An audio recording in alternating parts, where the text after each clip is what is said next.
Depuis sa création en 2009, l'éditeur de logiciels Celsy s'est imposé sur le marché grâce à sa suite CRM complète à destination des TPE et PME. L'entreprise se déploie sur un marché en pleine croissance et qui devra encore évoluer de manière significative. Pour en parler, nous recevons Victor Douek, CEO de Celsy.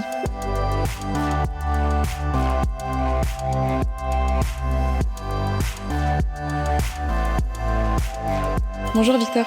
Bonjour French Web. Alors, on estime aujourd'hui que le marché du CRM sera en croissance de 6,7% par an. Quelles ont été, selon vous, les principales évolutions que vous avez pu constater ces dernières années sur ce marché ? Alors c'est vrai que le marché du CRM est en croissance. D'ailleurs, c'est vrai que cette croissance de 6,7% par an, je pense que sur le marché du SaaS, elle est un peu plus élevée d'ailleurs. Et nous, en plus, on cible le marché des TPE et des PME, qui est un marché qui est assez peu équipé. Donc nous, on l'a estimé même à plus de 15% par an sur le marché français, entre 15 et 20 à peu près selon les années. Et donc, c'est vrai que nous, ce qu'on a vu sur le marché en fait, du CRM depuis plusieurs années pour les TPE et les PME, c'est qu'on avait très peu d'équipements, comme je le disais. Et en fait, ce manque d'outils ralentit la croissance des TPE, des PME, a été un peu un frein même. Et la crise du Covid a un peu cristallisé en fait, ce frein et donc a un peu poussé progressivement les entreprises à s'équiper. Et donc aujourd'hui, il y a vraiment une accélération de l'équipement en CRM aujourd'hui sur le marché. Donc on le voit, et d'ailleurs les prévisions, il y a vraiment des prévisions d'accélération encore de cette croissance sur les 10 prochaines années. En plus de ça, il y a d'autres mouvements qui viennent accélérer cette croissance du marché. Il y a d'abord une évolution réglementaire aussi. De plus en plus de réglementations en fait, qui poussent les entreprises à s'équiper d'outils CRM, mais également facturation. On pourrait parler par exemple de la facturation électronique, mais le RGPD aussi a été un élément clé qui vient pousser les entreprises à s'équiper et les contraindre finalement à s'équiper d'outils. Et puis il y a aussi des évolutions démographiques. Il y a de plus en plus de gens jeunes, de générations jeunes qui rentrent dans les entreprises, qui ont été élevés finalement avec des solutions en ligne, avec des iPhones, et qui en fait quand elles arrivent dans ces entreprises-là, aussi ont un peu des exigences en termes d'outils. Donc c'est vraiment beaucoup d'évolutions sur ce marché qui expliquent cette croissance.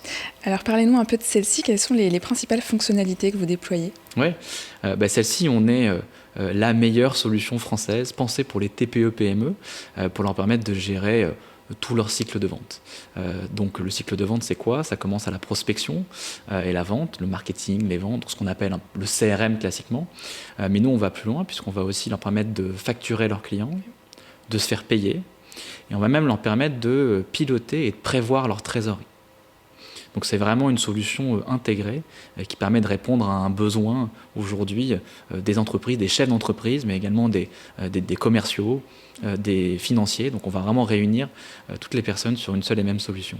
Quels sont peut-être les avantages différenciants d'une telle solution pour une entreprise ? Pourquoi adopter votre suite de CRM ?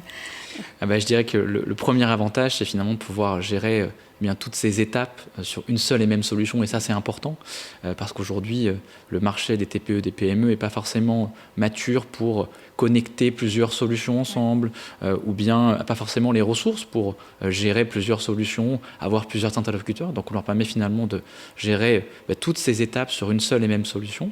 Et ça va leur permettre quoi ? Ça va leur permettre d'organiser au mieux leur vente, de faire casser un peu les silos, puis finalement de vendre plus, de vendre mieux.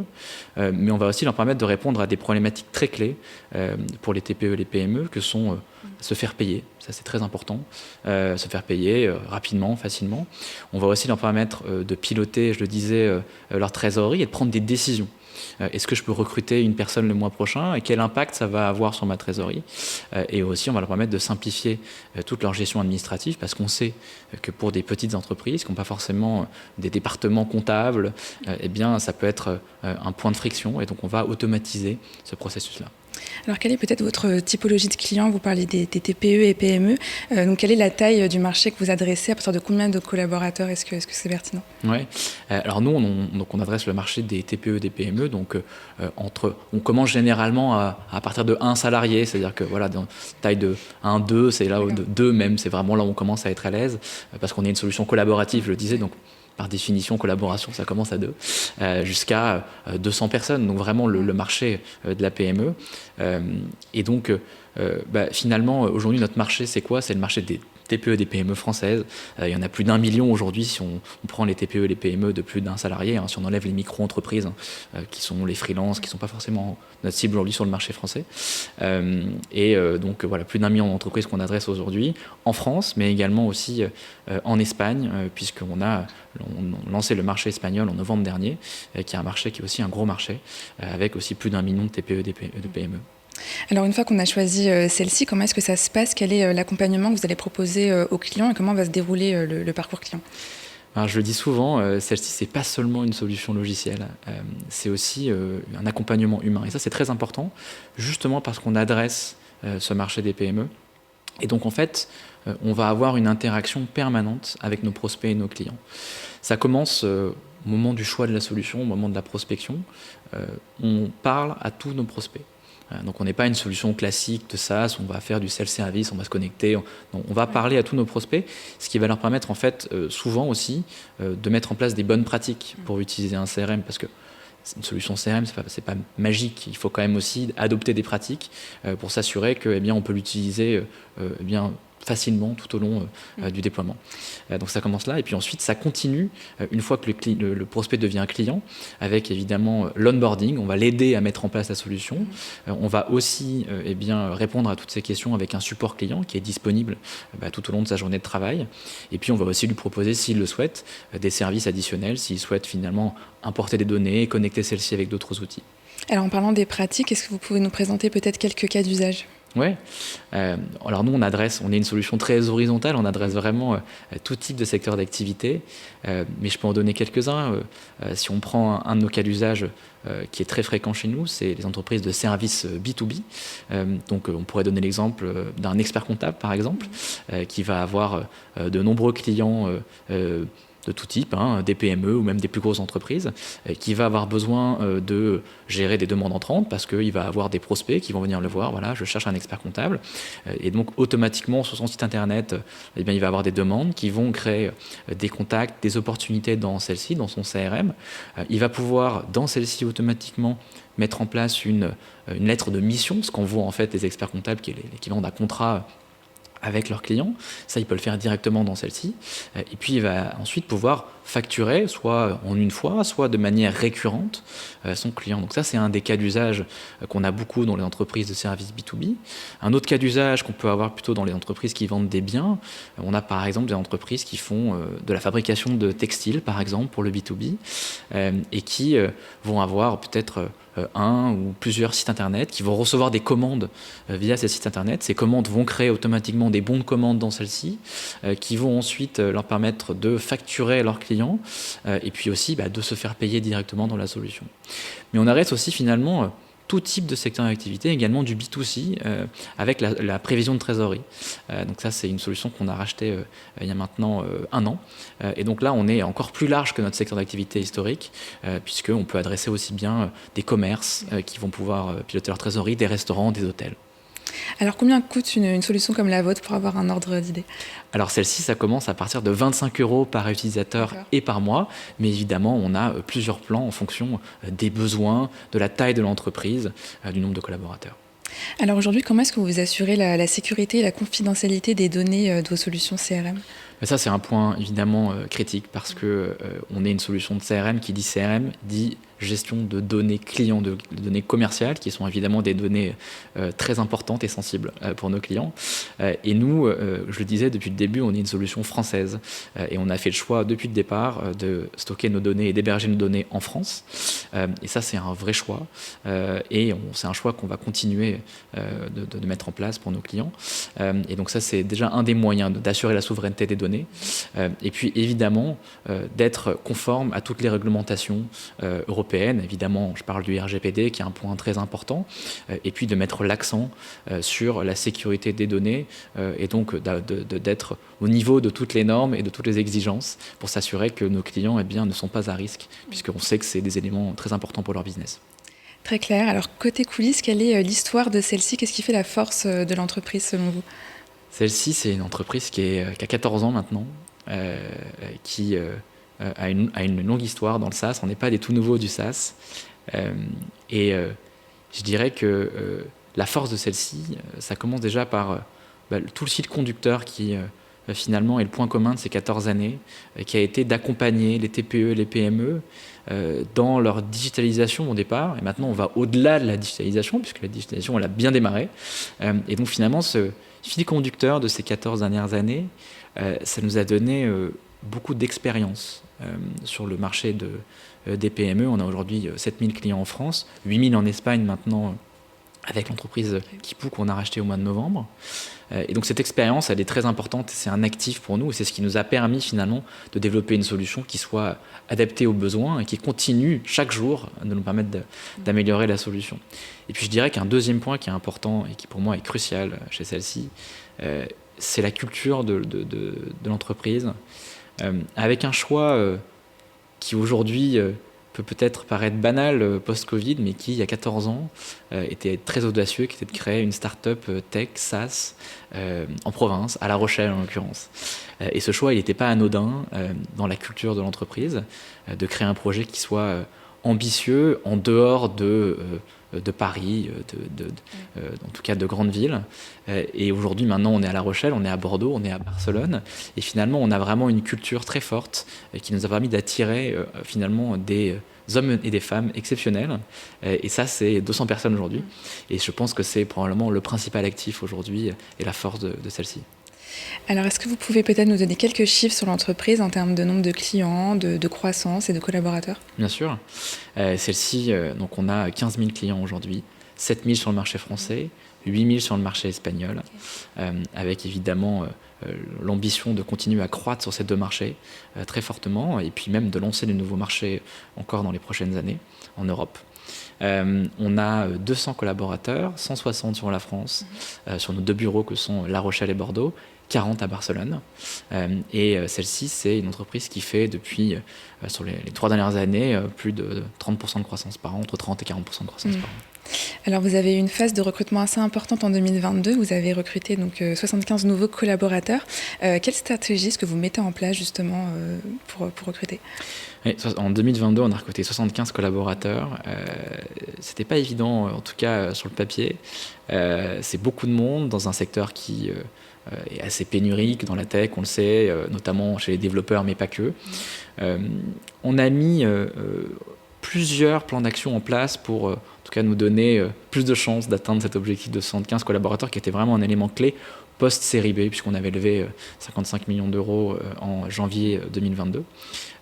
Et donc, qu'est-ce qu'on a fait ? D'abord, on a internalisé le recrutement, qui était un vrai changement chez nous. Donc, on a, en tout cas, recruté des talent acquisition spécialistes qui, du coup, ont vraiment approché en direct les candidats. Et on s'est rendu compte que, finalement, approcher de par des collaborateurs de l'entreprise, des candidats, eh bien, ça avait beaucoup plus d'impact que par des cabinets, puisqu'en fait, dans ces secteurs-là, on est chassé en permanence.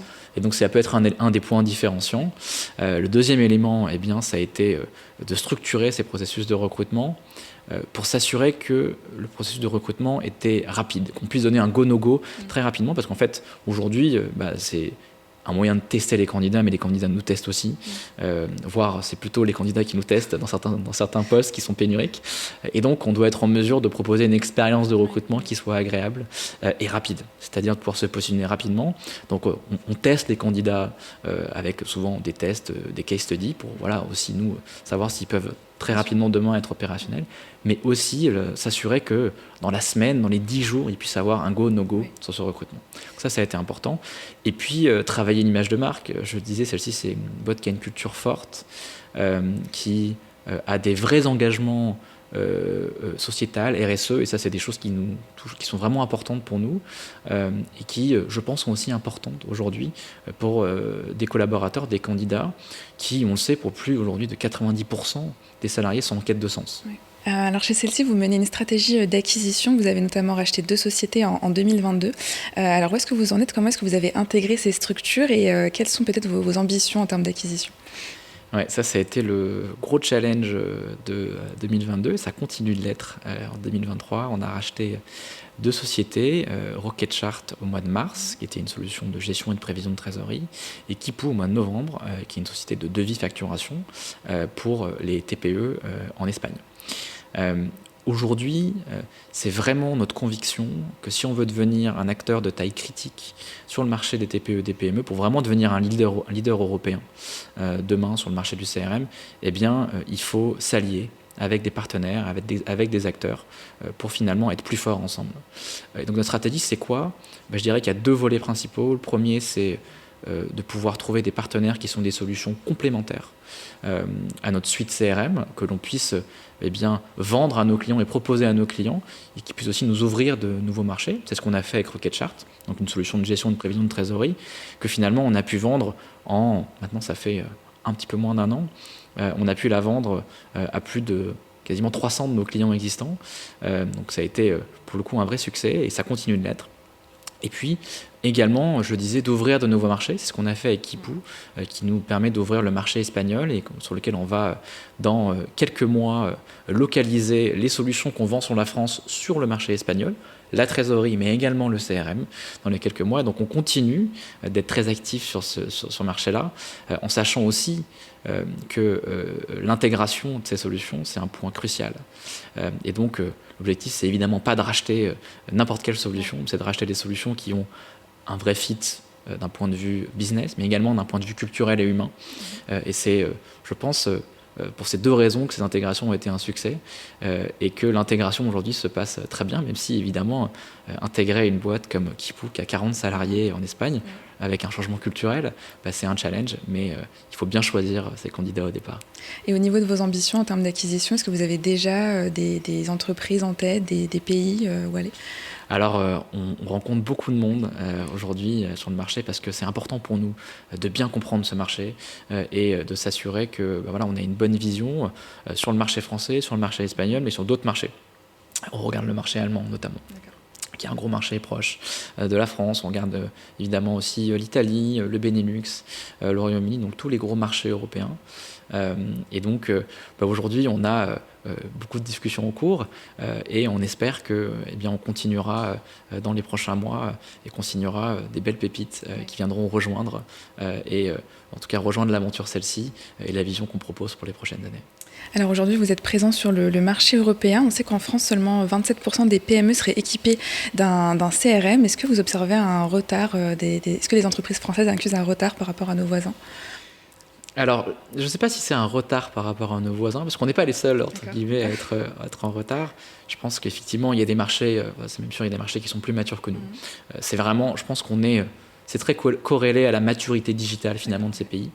Donc, ce qu'on voit, c'est que, finalement, 75% de PME qui ne sont pas équipées de CRM, mais en fait c'est très corrélé avec l'équipement sur d'autres solutions, avec avoir ou non un site internet. Donc c'est vraiment une maturité digitale globale. La France effectivement aujourd'hui, elle est en termes de maturité proche de certains de ses voisins européens, l'Espagne, même l'Allemagne, l'Italie. Par contre, il y a des pays qui sont beaucoup plus avancés, le Benelux, le Royaume-Uni, les Nordiques, la Suède, la Finlande, là où pour le coup ils sont vraiment en avance sur l'équipement. Mais par contre, la France évidemment rattrape une partie de son retard et c'est aussi une bonne chose pour nous puisque pour le coup on est bien positionné sur ces marchés et c'est vraiment pour ça qu'on souhaite continuer de se développer sur le marché français et le marché espagnol, puisque ce sont des marchés qui ont un fort potentiel. Alors, dernière question, donc le marché du CRM devrait évoluer de manière significative selon de récentes études. Quel regard est-ce que vous portez là-dessus ? Quelles sont les innovations à venir ? En fait, le marché du CRM, il évolue aussi un peu avec les tendances du marché logiciel ou tech de manière générale. Et donc forcément, toutes ces tendances vont faire évoluer le marché. Ce que je vois sur le marché, moi, ces dernières années, et ce que je pense qu'on va continuer de voir, c'est, je le disais, des évolutions réglementaires d'abord.